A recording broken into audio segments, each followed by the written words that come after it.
और ये दोनों के दोनों मुलजिम जेल से बाहर हो गए। ये दुखद है सबसे बड़ा। मतलब इसमें कोर्ट की अभी कोई भूमिका नहीं है? अभी कोर्ट की कोई भूमिका नहीं है। पुलिस ने ही उसे रिपोर्ट लगा दिया 169 की कि इनके खिलाफ कोई साक्ष्य नहीं मिला, इसलिए इन्हें मुक्त कर दिया जाए। ये आदेश हुआ कि जो न्यायिक अभिरक्षा में दोनों अभियुक्त बंद हैं उन्हें मुचलके पर रिहा किया जाता है, छोड़ दिया गया। वकील साहब की 14 तारीख को न्यायालय में सुनवाई होनी थी और उसके बाद जो होता न्यायालय जो तय करता उसके बाद होना था। अचानक से कल रात में क्या हो गया? ये तफ्तीश ट्रांसफ़र होकर मऊ चली गई थी। नमस्कार, बदलेगा भारत देख रहे हैं आप। इस वक्त आजमगढ़ के दीवानी कचहरी में हैं और हमारे साथ बातचीत करने के लिए मरहूम श्रेया तिवारी के अधिवक्ता स्वामीनाथ यादव जी हैं। श्रेया ने जो स्कूल की तीसरी मंजिल से कूद करके आत्महत्या की थी, उस मामले में जो 2 आरोपित थे, कल पुलिस ने उन्हें छोड़ दिया और इस बात को लेकर के बड़ी चर्चा हो रही है। और वहीं ये भी कहा जा रहा था कि 14 तारीख को न्यायालय में इस मामले की सुनवाई होनी थी, तो सुनवाई के पहले रिहाई कैसे हो गई, यही बात हम समझने के लिए वकील साहब के पास आए हैं और जानने का इनसे प्रयास करेंगे कि क्या कुछ हो गया। वकील साहब की 14 तारीख को न्यायालय में सुनवाई होनी थी और उसके बाद जो होता न्यायालय जो तय करता उसके बाद होना था। अचानक से कल रात में क्या हो गया? ये तफ्तीश ट्रांसफ़र होकर मऊ चली गई थी। 8 तारीख को तफ्तीश मऊ गई और मऊ नगर सीओ धनंजय मिश्र को मिली थी। अच्छा। उन्होंने एक रात एक दिन में ही 169 की रिपोर्ट सीजेएम आजमगढ़ के न्यायालय में प्रेषित कर दिया कि इन दोनों मुलजिमों के विरुद्ध जो जेल में बंद हैं कोई साक्ष्य नहीं है, इन्हें पुलिस इन्वेस्टिगेशन के दौरान बरी कर दिया गया। अच्छा। लिहाजा इन्हें जेल से मुक्त कर दिया जाए, जिस पर सीजेएम साहब का ये आदेश हुआ कि जो न्यायिक अभिरक्षा में दोनों अभियुक्त बंद हैं उन्हें मुचलके पर रिहा किया जाता है, छोड़ दिया गया। मतलब इसमें कोर्ट की अभी कोई भूमिका नहीं है? अभी कोर्ट की कोई भूमिका नहीं है। पुलिस ने ही उसे रिपोर्ट लगा दिया 169 की कि इनके खिलाफ कोई साक्ष्य नहीं मिला, इसलिए इन्हें मुक्त कर दिया जाए। तो एक अधिवक्ता के तौर पे आप इस केस को लड़ रहे थे, आप कैसे देखते हैं इस केस को पूरे? अभी देखिए, 14 तारीख को बेल पर बहस थी, उसके पहले ही एक ही दिन में ये हो गया। मामला संगीन है, कठिन है और विपक्षी बहुत मजबूत है, वादी बहुत कमज़ोर है। अच्छा। विपक्षी हर मामले में मजबूत है, इसलिए वो तफ्तीश आजमगढ़ से हटाने के में साजिश करने लगा पहले ही से कि यहाँ से हटे, नहीं तो वो अपने साजिश में सफल नहीं हो पाएंगे। क्यों? क्योंकि आजमगढ़ के कप्तान पर कभी अंगुली नहीं उठती, वो निहायत ईमानदार माने गए हैं जी। अपने काम के लिए भी बड़े मजबूत हैं, तो इन पर कोई दबाव भी नहीं काम करता। इसलिए ये तफ्तीश यहाँ से मऊ ट्रांसफ़र करा करके दूसरे ही दिन 169 की रिपोर्ट लगा दी गई और ये दोनों के दोनों मुलजिम जेल से बाहर हो गए। ये दुखद है सबसे बड़ा कि न्यायालय तक अभी ये मामला नहीं आ पाया कि ये किस धारा का मामला बनता है।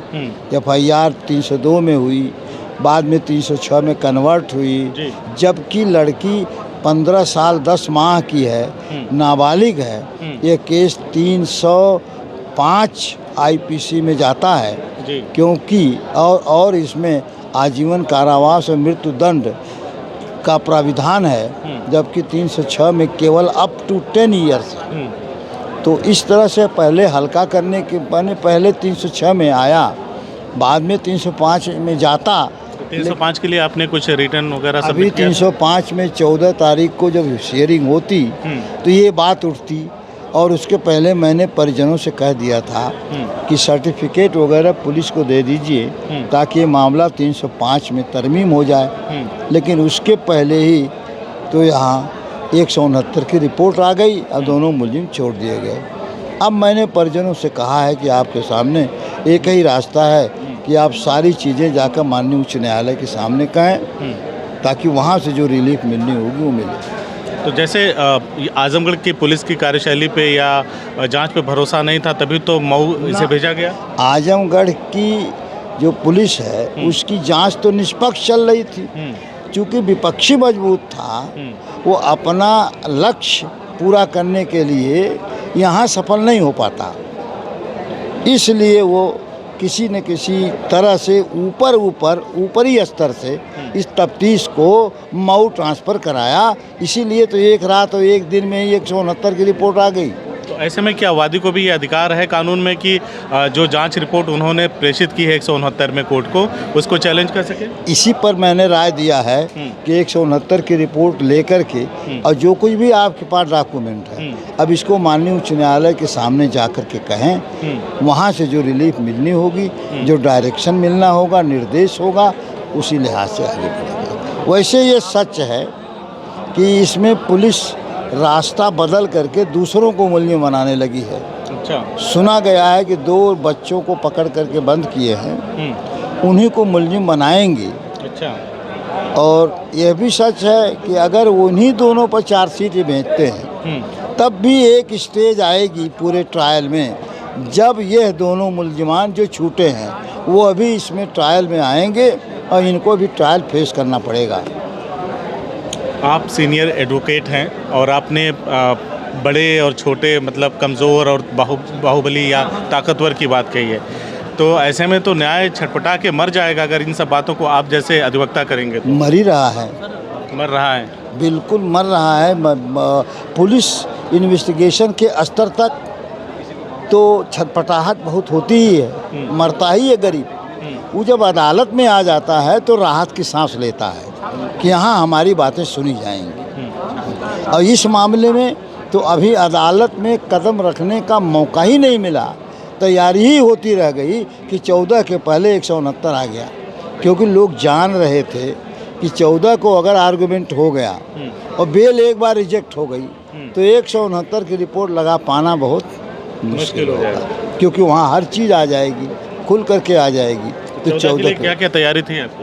14 के लिए एक तो एज प्रमाण पत्र दाखिल करके धाराएं चेंज होती, दूसरी बात जितना ये 201 में साक्ष्य मिटा है वो सब सामने आता, और जब अदालत के सामने ये सब चीज़ें आ जाती और एक बार कलमबद्ध हो जाती तो फिर 169 के तहत पुलिस को इतना आसानी से इनको छोड़ने के लिए साहस नहीं कर पाते लोग। श्रेया के माता पिता ने आपसे उनकी रिहाई के बाद जो आरोपी थे मुलाकात हुई है? हाँ मिले, मोबाइल मिले। मैंने कहा माननीय उच्च न्यायालय जाओ भाई, अब वहीं से आशा करो कि कुछ आदेश निर्देश मिले। ठीक, आप उनके साथ रहूँगा, अंत तक रहूँगा अगर वो खड़ा रहेंगे, क्योंकि उनका खड़ा रहना ही मेरे लिए खड़ा होने का एक आधार है। जिस दिन वो कंप्रोमाइज़ कर लेंगे उस दिन मेरा सारा का सारा काम बंद हो जाएगा। तो सुना आपने, हमने जो श्रेया के अधिवक्ता हैं स्वामीनाथ जी से बातचीत किया, सीनियर एडवोकेट हैं, और उन्होंने कहा कि 14 अगस्त को सुनवाई थी कोर्ट में, लेकिन उससे पहले ही उन्हें रिहा कर दिया गया। जिनको जांच सौंपी गई थी, मऊ की पुलिस के जो अधिकारी थे जो नामित किए गए थे जांच के लिए, उन्होंने एक ही दिन एक ही रात में इस तरह की रिपोर्ट बना के दी, कोर्ट में 169 की प्रेषित की। उसके आधार पर दोनों लोगों को निजी मुश्किलाना सर जी हाँ, उसमें एक यही दोनों के दिमाग में एक बात थी पुलिस वालों के कि अगर 14 तारीख को हियरिंग हो जाएगी और अदालत की कोई फाइंडिंग आ जाएगी बेल के संदर्भ में या किसी भी, तो 169 की रिपोर्ट लगा देना बहुत मुश्किल होगा, नाको चना चबाना पड़ेगा। इसलिए इतना तेज़ी हो गई कि 8 को तफ्तीश आपको मिलती है और 9 की शाम को आप रिलीज यहाँ भेज देते हैं 169 की रिपोर्ट कि इनको रिहा कर दिया जाए। तो सुना आपने, सारी बातें क्लियर हो गई। वैसे भी इस मामले में जो भी अपडेट होगा हम आपको पहुंचाते रहेंगे। और जैसा कि वकील साहब ने बताया कि 169 की रिपोर्ट जैसे ही कोर्ट में प्रेषित हुई, 8 को उनको जांच मिलती है और 9 को ही वो प्रेषित कर देते हैं। लेकिन शाम हो गई थी और जो हाई कोर्ट की एक गाइडलाइन है कि शाम 5:30 बजे के बाद कोई रिहाई नहीं होती है जेल से, इस वजह से आज आरोपियों को जेल से आज सुबह छोड़ा गया है। और वकील साहब ने कहा है कि अगर श्रेया के माता पिता पूरी तरह से अगर खड़े रहते हैं, क्योंकि उनका खड़ा होना इस केस में केस को खड़े करने के बराबर है। अगर वो खड़े रहते हैं, वो स्टैंड रहते हैं, तो केस स्टैंड कर जाएगा। और इन्होंने वायदा किया है ऑन कैमरा कि हम उनकी पूरी मदद करेंगे। जो भी आगे इसमें नई चीज़ें जुड़ेंगी केस में, हम वकील साहब से बातचीत करके आप तक पहुंचाने की कोशिश करेंगे। आपने इस पूरे प्रकरण को, जो हमने वकील साहब से बातचीत किया है, इसे कैसे देखते हैं हमें कमेंट करके ज़रूर बताएं। और वकील साहब बहुत बहुत शुक्रिया आपका हमें समय देने के लिए। धन्यवाद। ओके।